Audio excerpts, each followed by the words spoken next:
Today, we leave the capital city of Maseru to see the village of Hanzi, which is about 30 minutes by car from the capital. We will meet the village chief, see the local terrain, and visit the 2 health clinics which service over 12 villages. 2 small clinics for approximately 100,000 people. We will also have a tour of the new Bansutu cultural village, which will be opening this April 2008, and take in some of the breathtaking mountain scenery.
These are toys they make themselves.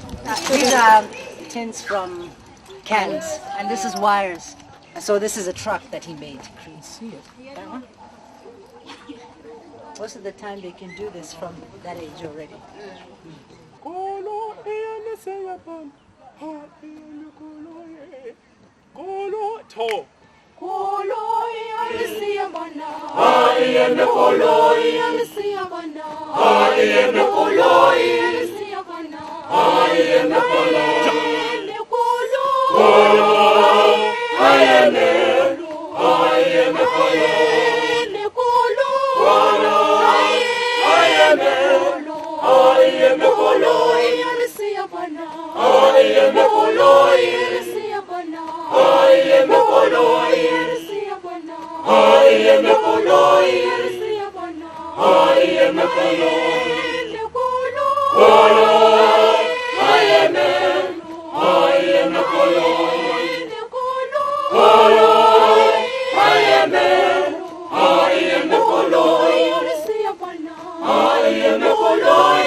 ya ibile lo matlafatsa naha ena ya rona ntho e ke tletseng mo go ikhopotsa le gore ke tle ke tlo bona gore na seo ke se fuweng ke nagane ena ya rona ke se gotlisa ba ke se fuwa ka lerato le matlabatswadi ba ka le nna ba sokotseng gagolo seng hanyane ke la mpona se ke le jwang tjena ke itere ke tlo le bona fela le tsebo gore pelo yaka matlaka ga se yaka ke a lona.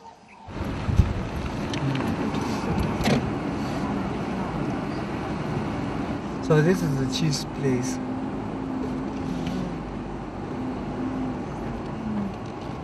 It's quite the place. The chief Brick house. A big brick house. is a community place. Peaches. Good peaches. The house is beautiful. Thank you so much. This is the other team, that's Mrs. Give them Cow. a cow.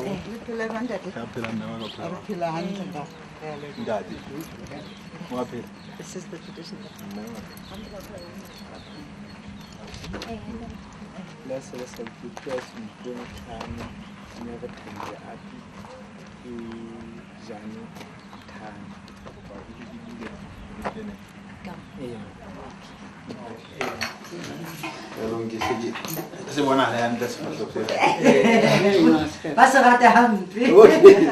I want to thank the chief and his lovely wife, whom we have all met, to say at last I've been talking about CD this, CD that, but finally we have met today because I have dreamed with him as well.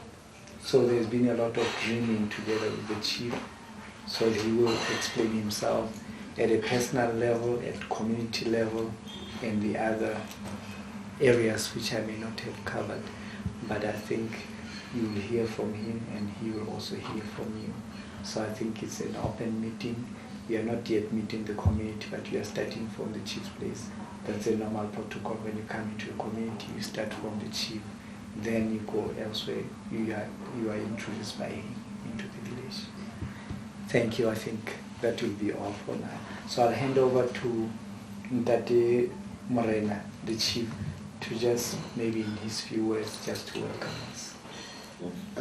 Thank you very much, Nade, with your team. Nade Tego has been coming to my place several times talking about you, and I was hoping that you'll come. Sometimes I phone him, he's not here, he's at the Kazi, and then I say, no, these people are not coming here. And finally today you are here, so you are welcome here at Hanzi village. I'm a chief of a local chief here, but I want to speak my own language. I will just after making this treasure that then I will just translate. Look under the top and Zabella Ganete, Canadi, Tabatalog about the dogs, Well, what the chief had just said was just to welcome us all, and he mentioned that we have talked about many things, and it looked like perhaps there was no more coming, but I was happy to see us.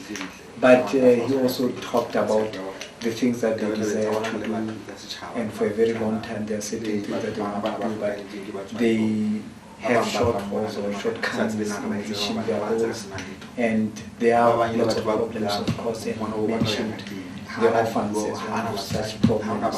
But even in the village, the poor people come to his house, and maybe using the word demand is not correct, but basically come to be helped. They sought us, to seek assistance from him, because as a chief he's expected to support his community. But there are also community issues that are not pertaining to him as a chief alone. There are other problems like issues of HIV issues of other issues like poverty as well. So he did, articulate it more than I'm doing in English, because I'm just kind of summarizing what he has said.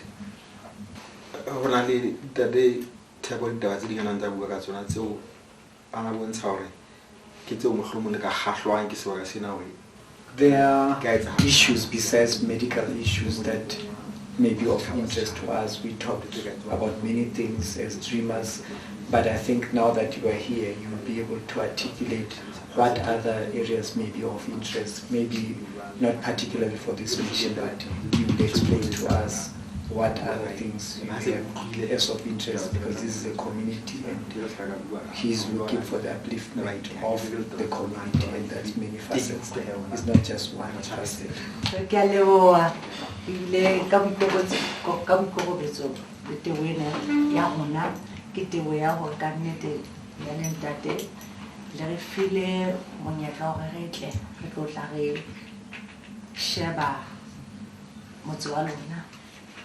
Ibile ka sa shebe fela ka mahlo a sheba le ka dipelo se ke tla go ba tshwaro le hore ke tla bua ka sekgowa le le hore re tla go utlwa di kaofela fela ke re ke qale ka Sesotho puo ya ona mona hae.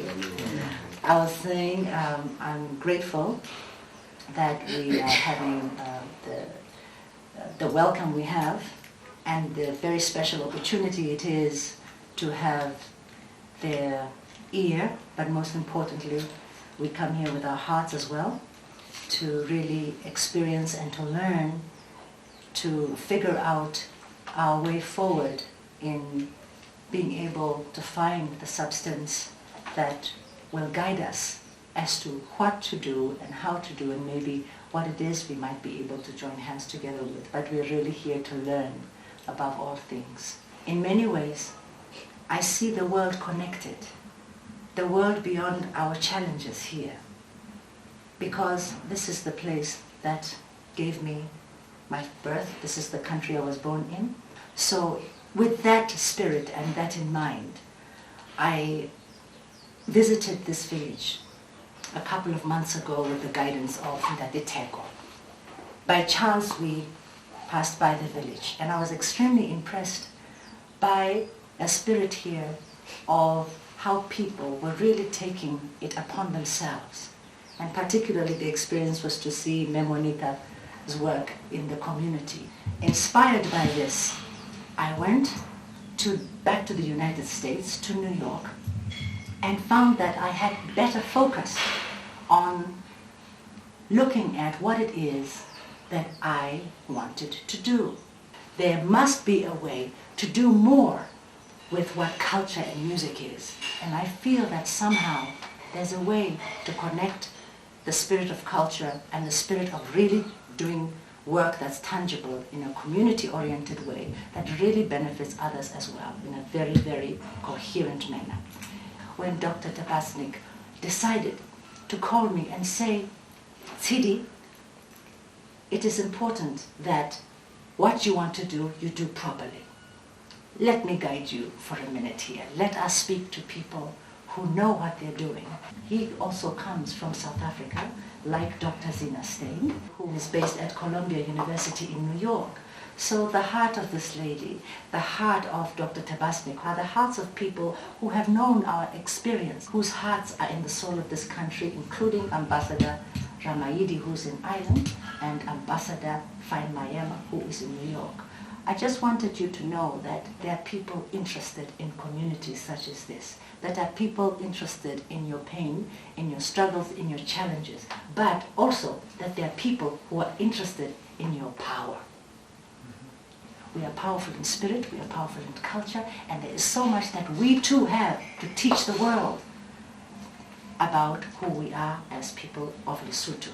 Perhaps I should just explain that although I am a doctor, MD, my work's been basically in prevention, and I've worked in many parts of the world and been to communities like this to try and understand what are the main problems in the community. And you mentioned orphans when you spoke, and many parts of Africa, but not only Africa, people will give me that as the first problem, and it is a health problem. It's a problem of why are they orphans, how did their parents die or leave, and what is the best way for orphans to grow up like other children do. And I know you understand that problem, and some of my colleagues work in other parts of Africa in different ways. We ask ourselves, if there weren't the usual way, the family, the extended family, just automatically looks after the orphans. But if too many people die, too many adults die, then the family can't handle that. Too many children for the number of adults. And in some parts of Africa, for instance, they've tried to make a place for orphans to grow up. And it's very difficult, because often the children, human beings, are better in families. And we know they grow up better. I think so do animals. I heard, for instance, in Natal, KwaZulu, we've got elephants that don't behave like elephants should, because they've shot the parents, and the elephants have no morals and don't understand behaviour in society. So I don't mean that we are like elephants, but it's all sorts of important ways which families contribute to the growth, mental and physical, of children, and we don't know how to substitute in various communities. And many communities try different things because it's like a crisis to some extent in some African communities today. So this is the kind of problem. Many other problems, I'm just mentioning it because you mentioned the orphans. So we like to know, even on this visit, to hear from people like you, what do you see as the main problems? And you can, when we talk about health, we talk about broadly health. I mean, babies, are they fed all right? Do they live? Do they grow up? Is the nutrition right? When adults, are they happy? Are they depressed? Sam and I talk about that quite a lot. What about when people seem to be unable to cope with life? What do we do? And then also we're interested in what are the different groups in a community. When we were coming here, one reason we are late, because we met a traditional healer group, and we are interested in how the traditional healer works with more Western medical people, or with people, leaders in the community. And she was very interesting as she told us her experience, and he photographed it all and listened to her, because we're trying to get each of these elements. She was very good. She said she worked with the clinic, didn't she? Yes. And I know in my own experience, which was in Alexandra Township outside Johannesburg, we sent a person right around the community to ask, who's your doctor? And under why do you use this doctor for this thing? And we came to the conclusion that in that community, people mix their doctors. They don't have a rule. They sometimes, if the baby's sick, they'll go there. If the baby doesn't go better, they'll go there. And she talked a bit like that, didn't she? Mm-hmm. Cooperation and understanding where each of them can play a part. So we're interested also not only in the sickness, but what causes it and what can be done. Not only pills and medicine, although they're very important, but also how people can work through this. So we don't want to come and say, this is what happened, this is what should happen. We want to hear what people feel, like yourself and your wife, what they feel are the really important problems. Poverty, we know, but poverty, poor nutrition, food. You must have thought about all these, bringing up children. You must have thought yourselves so much about this, and you can tell us your experiences and wherever you could be helpful. I would say that Tsili tells me so much about Lesotho. It's my first visit here, although I've been to many parts of Africa and elsewhere. And Tsili brings especially how local stories and songs and music are part of the way people live. And just like I say to her, health is part of the way people live. Mm-hmm. So we're finding a way of talking to each other like this. And that's a great experience for us. And you came to my concert only a few days ago That's right. in Why New not? York. I want to hear that concert down there. Yes, at the amphitheater. In Tawabasi. So people don't usually think of health and culture. And we have now called ourselves health, culture and community. That's Yes. Samote. That's our mantra. Yeah. mohlomong mekgwa e sebediswang ha ke ra e fela ke go be le tsela e sebediswang kana gore bona batho bana ba meetlo go ba ikutlwe ba amoeleha puo e sebediswang go bona kana On the traditional medicine, there are approaches that should be used that makes people who are traditional health practitioners to be acceptable and to be accepted in the system, the health system. And even in terms of communication, they should be given a platform where they can express themselves, not that they should feel like they're being undermined. So what their contribution is should be acknowledged.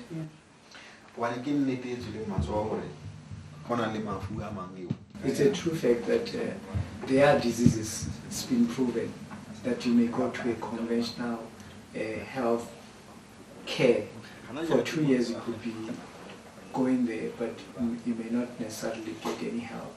But within a short space of time, if you see a traditional health practitioner, some of the diseases go away, and I'll just say they disappear. It's no more a health problem. And this is not done expensively because you just use herbs even from the garden. You can pick some herbs and be able to prepare concoctions that you can use. So there's a need really to train people or to make them aware of the benefits of each practice. So there should be some kind of referral system that's made, where traditional health practitioners, for example, do see that they are unable to help. They should be able to refer people to someone else. So there's that need to acknowledge one another's Right. If somebody gets sick at night at home, there's nobody they can go to except the traditional healer. Mhm. It's no good. There's nobody else. Even in New York, I don't know who will go for me, because doctors don't travel. You have to live quite near and be known and respected and liked by the person. On the other hand, I learned quite a lot this morning. I asked her about how she feeds, about how they instill women to feed the baby, breastfeed. And I didn't completely agree with her. I have had a lot of experience of that, sometimes with mothers who are HIV positive, but with other mothers too. And I've done a lot of studies or observations, and what she's telling me I don't agree with. And she said, I didn't tell her this, I just talked, that she explained to me what she does. And I'm sure if I talked to her and she talked to me, we could reach a common understanding. Then she'd be much better than me at explaining to the family how to feed the baby. Could you explain it? I would explain it to her, and you know, I have behind me the science, right? Which in the case of breastfeeding is a lot of science. But if I tell the mother, don't do it this way, do it this way, the mother won't listen to me.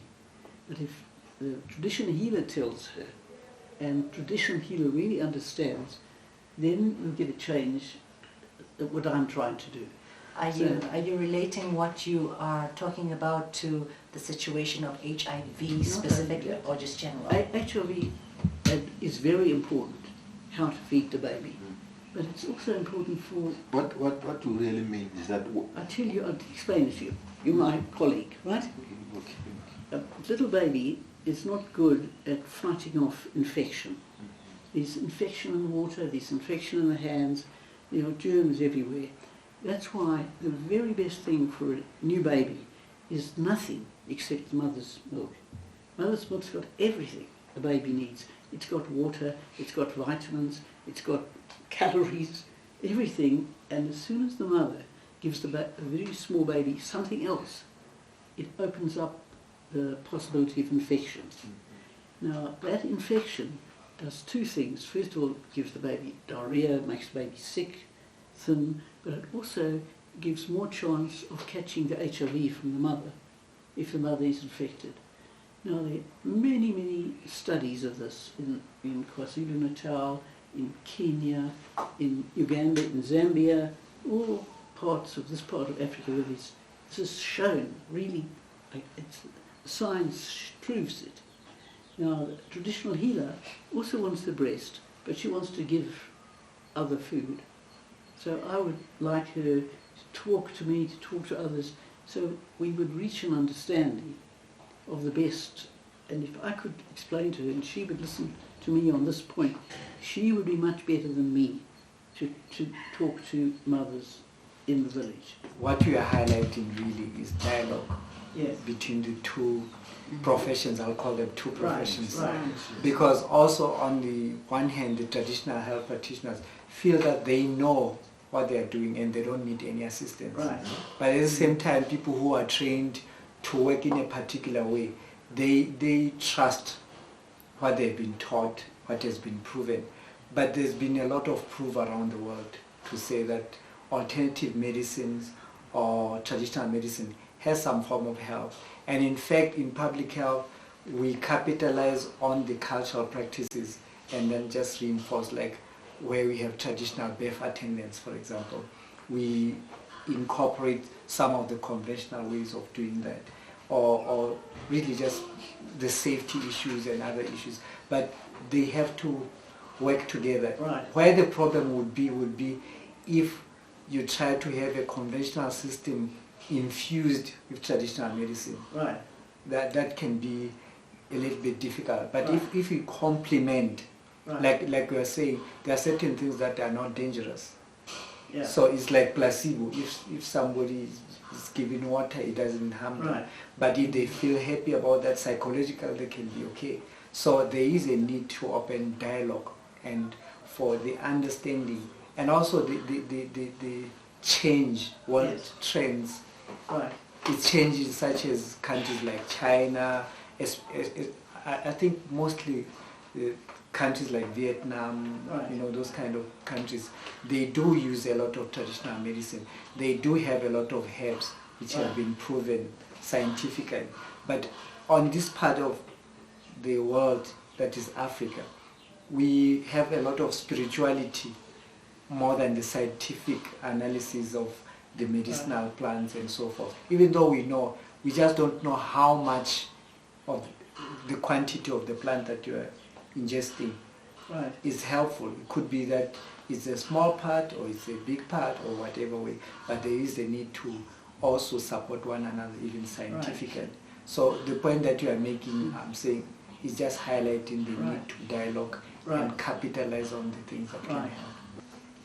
Jika kita neke ke ana jibu ga na ba tona ba people na ba neke ya fara bothata bo bo go lwa ba ke hore ditla tsena tsa nna tse sebediswang ke tsona di traditional healers ha ke tsona santsane di there is a need to regulate traditional health practice so that people know quantities and dosages of what's administered to people.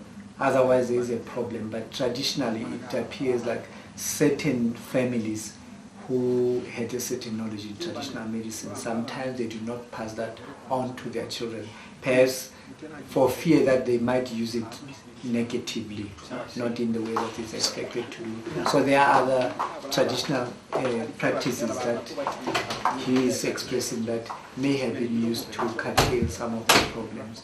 So there is still a need to train both, to make them aware of the things they're capable of doing and things that they're not capable of doing. So he's just highlighting the need to standardize and to regulate. Yeah, ke mo dia no mo a pheko fela ha motho a ona ha go dule hore So an example that is given is that of African people. The measurements vary. Sometimes people give bigger measurements because maybe they want to speed up the process of healing. But sometimes, it actually has been found that that can actually damage your liver if you overuse it or if you are using heavy dosages. So it's an example that shows that even though this has some healing properties, but if it's not done properly, it causes side effects that are dangerous to health.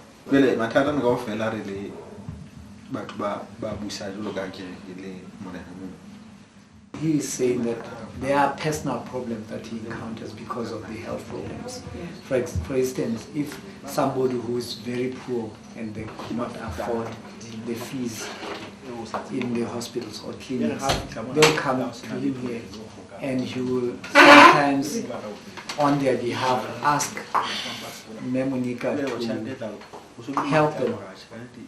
But when he comes home to try to resolve, then it's a problem that he cannot really pay for every poor person in the village. There's no special fund for the chief that says, well, from that special fund I can help this poor person for medical attention, I can send this one there. But that's the challenge that he's facing. He sees a lot of these episodes of problems that are in the village of poor people not affording to pay, but somehow being able to commit himself into supporting, even though it's from his personal funds. But traditionally, in our culture, we are expected to do such things. Yes. When you told us people come with poverty, but what can you do to help them? With many problems, you don't have the resources. No. But he can't also close his eyes because it's somehow he feels also obligated that he should be supported, but it's really a dilemma. You cannot close your eyes to the fact. Right. But at the same time, you can't be poor for the sake of helping other people. No. You have to support your family as well. So this is the challenge that he's facing. I I think more so in the advent of HIV. Let's talk a little bit about HIV. Okay.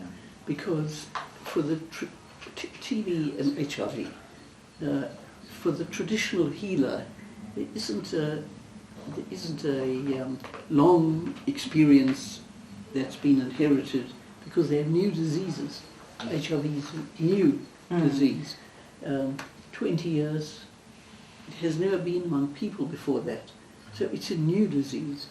And so for a traditional healer, there isn't the experience, and what should we do about that? I'm not so much concerned with, I think, money, the payment. You pay a traditional healer and you pay a doctor. You have to pay a doctor, or is it for nothing? I think recently we are going to be not paying anything. Yes. So it's just a matter of who knows it best. And you see, and you can't help seeing yourself, somebody is very, very sick with HIV, and they go to the clinic that uses the modern drugs, and they take these pills and they get better. It's really so strong and so dramatic. Have you seen that? Have you had people here who are very, very sick, thin, not eating, not able to work because of HIV? They may not know they have it, but you can tell. Somebody looks wasted, and they go to the clinic that's treating HIV with drugs, and they put on weight, and they start eating, and they start feeling well again. It really works. These days, drugs really work. Now, the traditional healer can't do that, but if the traditional healer understands and works with the clinic, then they can help and understand, encourage the patient to keep on it because you've got to keep taking it. So there's an important role for each of them if they understand each understands what the other is doing. I was expecting him maybe to elaborate, to say, since he was trying to highlight the challenges, how does he feel this kind of things can be, supported, or, from his perspective as a chief. I'd love to get the chief's wife to talk to us about her point of view as a woman of this village, the day-to-day issues, and maybe you can tell me how the illnesses have affected your children, your friends, the people of your village from a woman's point of view. She was not prepared to talk, but she had already told us that because of the problems, she's already going out to work as a hawker, to buy clothes from South Africa, Durban, and to support what her husband is doing. I see. But she wasn't feeling like she's part of working as a chief. She's more providing the supportive role. I see. So that's why she was feeling like, do I need to explain what I am doing? Yes. But what she does is also for the family. Yes. So if they bring the poor kids or people who are poor in the village, Yes. they are also impeaching on the money she's making. Yes. And so even what the chief does, like in the fields and other project that he has, is their family property. It's not the government-owned fields, it's not the government-owned animals, it's not government-owned anything. So it's their personal family property that is used for the community.